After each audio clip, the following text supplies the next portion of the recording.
Something just killed my dog. Something killed your dog? My dog went flying through the air over the tree, and I don't know how it did it. Okay.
Wondering what your overall impressions are of the sort of the Russian science that you see here. I mean, are you convinced of anything? Do you feel like it's...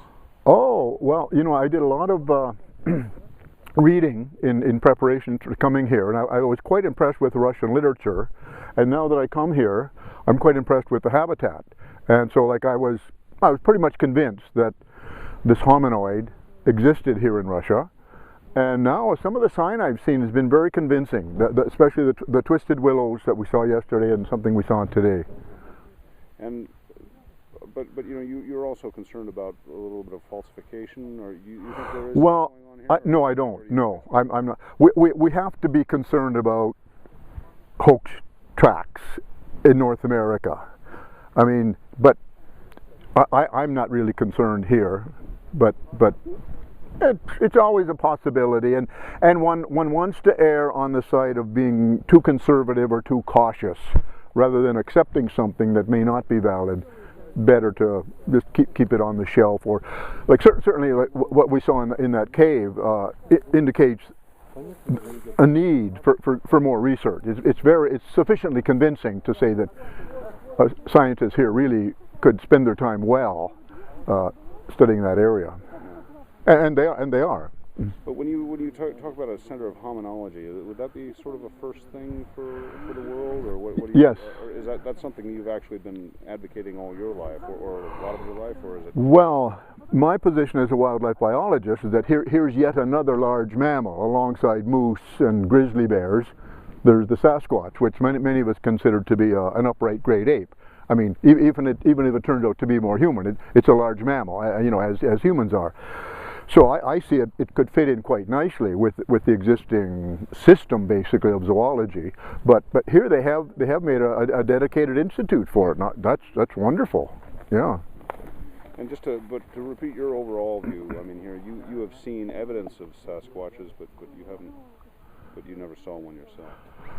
I actually did see one once. It was not a good sighting. Oh, really? Yeah, but for me, the evidence is more the physical evidence is more convincing. The tracks, and some of the evidence we saw here, some of that twisting is I find pretty compelling.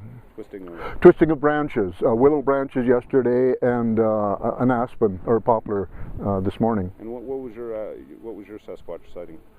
It was on a project where a family actually had been putting out food for a group of Sasquatches on a farm, and they were I won't say they were seeing them commonly, but you know, they were seeing them from time to time. They have film footage, and when I was visiting there, we saw one standing kind of hidden, but. What did you do? Did you chase it? Or did you... No, I was in a house looking out the window, and the woman actually approached it with some food, hoping it would come into the open, but instead it turned and ran away. Yeah. And how many years have you been doing this? Well, it's over 30 from when I started, but then I've dropped it several times. It's been difficult because I moved from central Canada to western Canada, and in establishing myself as a biologist there, I really didn't let it be known that I was interested in this subject, because it's kind of a scientifically taboo subject. And has it caused professional or personal difficulties for you? I mean, really pursuing this? No, I've just kept it quiet, basically. The difficulty is that one is ignored. There are no, any colleagues I have are right here on this trip, but I haven't. My colleagues, my biologist colleagues, don't want to talk about it, so that's problematic. Yeah, I mean, at least in the Sasquatch world, you're kind of a celebrity. I mean, but at home, you're kind of a closet. Yeah, well, yeah, sort of, yeah.